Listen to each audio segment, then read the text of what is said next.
Salon open করবো, আপনি থাইকেন। আমি তো এইসব জায়গায় থাকতে পারি না।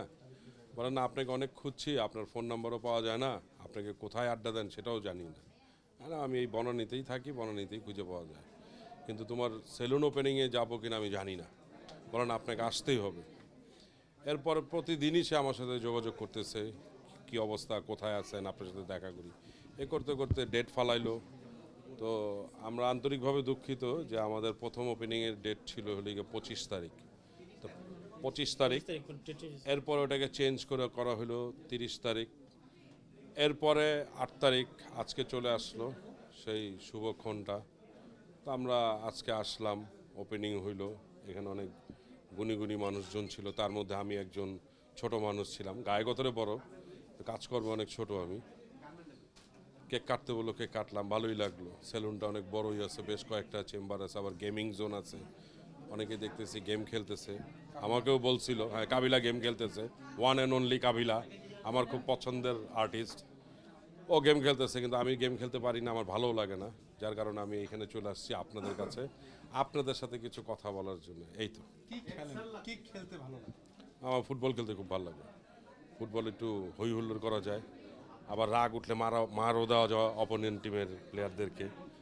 যার কারণে আমার ফুটবল খেলাটা খুব পছন্দ। খুব রাগ হতো কখন খেলায়? যখন গোল খাইতেন? গোল খেলে তো সবারই মেজাজ খারাপ থাকে, আর যখন দেখা গেলো বল নিয়ে টান দিছি, পিছন থেকে দৌড়ে ফেলাই দিছে, তখন খুব মেজাজ খারাপ হইতো। পারলে ঘুষি টুসিও মেরে দিছি অনেক সময় মাঠের মধ্যে। আমি অনেকবার লাল কার্ডও খাইছি এলাকায় যখন ফুটবল খেলা হইতো। আচ্ছা, আপনি তো হায়ারেও যাবেন, অর্থাৎ বাংলায় খ্যাপ। বাংলা ভাষায় খ্যাপ বলে, হ্যাঁ খ্যাপ খেলছি আমি। হ্যাঁ, কেমন? ভাল লাগতো।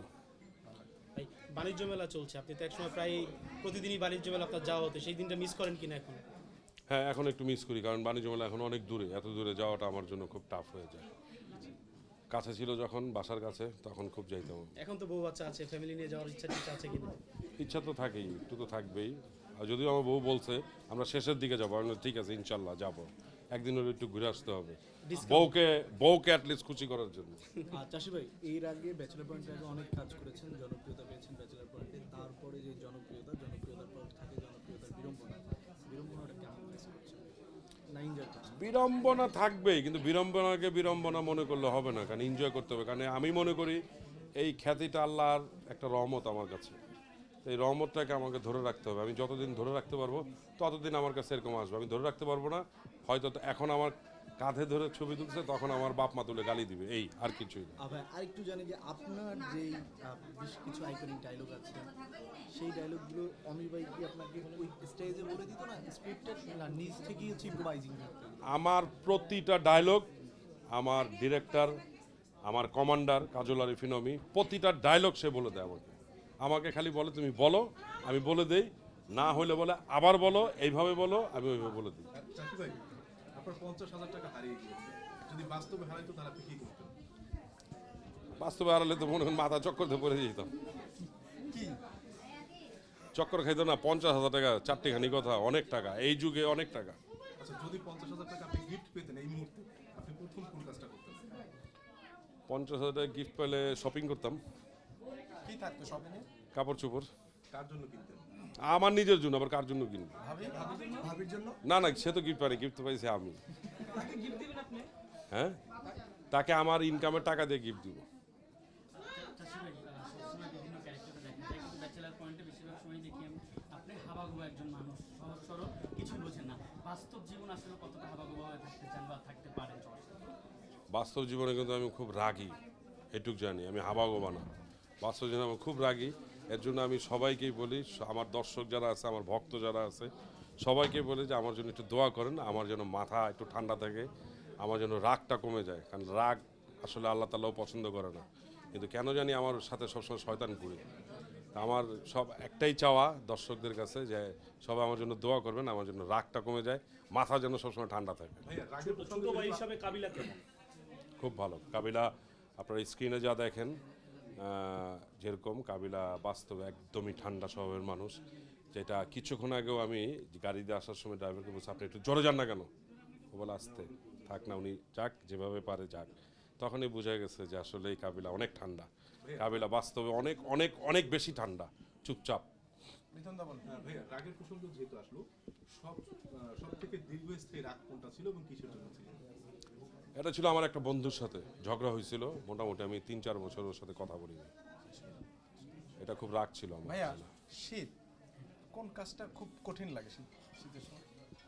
শীতে সবচেয়ে বেশি কঠিন লাগে ভোরবেলা যখন, মানে সকালবেলা যখন উঠে ওয়াশরুমে যে পানিটা গায়ে লাগে, এরকম কাঁপানি দিয়ে উঠে। যদিও এখন তো আধুনিক যুগ, একটু গিজার আছে, একটু গরম রাখে, তারপরেও সব লাইনে তো আর গিজার থাকে না, হয় না? যে কিছু কিছু লাইনে কিন্তু গিজারের লাইন থাকে না, ওখানে ঠান্ডা পানি বেরোয়, তখন খুব খারাপ লাগে। যখন শোরিং সেটে যান তখন কিন্তু আসলে অনেক সময় দেখা যায় অনেক ইউনিটই কিন্তু গিজার থাকে না, কষ্ট হয় তখন। কষ্ট হবে না? সবারই কষ্ট হয়, আমার একা না, সবারই কষ্ট হয়। ভাইয়া শীতের দিনে পানি এবং বাঘ কোনটাকে ভয় করবেন? পানি, বাঘ। বাঘকে তো অবশ্যই ভয় করবে, পানি তো ঠেকানো যায়, ঠান্ডা পানিটা একটু কোনো মতে রাখা যায় না। বাঘের পাল্লায় বলে খবর আছে, একদম শেষ। ভাই সেটা কে বেশি সবচেয়ে দুষ্টামি করে, জাকির নাকি কাবিলা? দুইটাই বেশি দুষ্টামি করে। যদি একটু বড় করে বলতেন। আর ওরা সারাক্ষণ জ্বালাইতে থাকে, সারাক্ষণ সবাই, মানে কিছুক্ষণ পর পরে খালি টিগার মারে, কি করে। আর দাদু খুব ঠান্ডা স্বভাবের মানুষ, যেমন মাঝে মাঝে আমি যেরকম সময় ডাকি মামা, মামা ডাকি তো আমি, মামা তুমি একটু চুপ থাকো, অসুস্থ হয়ে যাবা কথা বলতে বলতে। ভাইয়া আপনি সন্তানের বাবা, ওকে কি বানানোর টার্গেট ভবিষ্যতে? আপনি তো অভিনেতা। ও মানুষের মতো মানুষ হবে একটা, এইটাই আমার টার্গেট। ও কি অভিনয় করবে, না খেলাধুলা করবে, না রাজনীতি করবে, না ব্যবসায়ী হবে, না ডাক্তার ইঞ্জিনিয়ার হবে, ওটা উপর আল্লাহ সেট করে দিবে। আমার একটাই চাওয়া আল্লাহর কাছে, আমার ছেলে যেন মানুষের মতো মানুষ হয় এবং খুব ঠান্ডা স্বভাবের হয়, আমার মতো যেন উগ্র না হয়। আচ্ছা লাস্ট একটা প্রশ্ন, লাস্ট এক প্রশ্ন। একটাই নয়, হ্যাঁ, শীতের সময় আসলে আমাদের বেশিরভাগ সময় দেখা যায় যে পানির যে কথাটা বললেন, আমরা 2-3 দিন পরে অনেক সময় গোসল করি। সেক্ষেত্রে আসলে আপনার জীবনে এটার প্রভাব কখনো পড়েছে কিনা? না, আমি প্রতিদিন, শীত হোক গরম হোক, প্রতিদিন আমি 3 বার করে গোসল করি, এটা আমার অভ্যাস।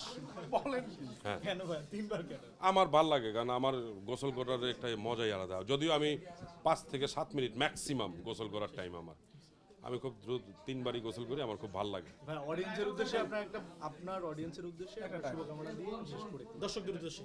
দর্শকদের উদ্দেশ্যে কি, আমি তো বলেই ফেলছি, আমার যারা ভক্ত আছে, যারা আমার দর্শক আছে, সবাই আমার জন্য দোয়া করবেন, আমি যেন ঠান্ডা থাকি, আমার মেজাজ যেন খুব ঠান্ডা হয়ে যায়, মাথা যেন ঠান্ডা থাকে, আর আমি যেন ভালো ভালো কাজ করতে পারি, আপনাদেরকে ভালো কাজ উপহার দিতে পারি। হাবু ভাইয়ের একটা ডায়লগ দিয়ে শেষ আই লাভ ইউ শেষ করি ভাই। I love you. I love you বলতেই কারে বলবো?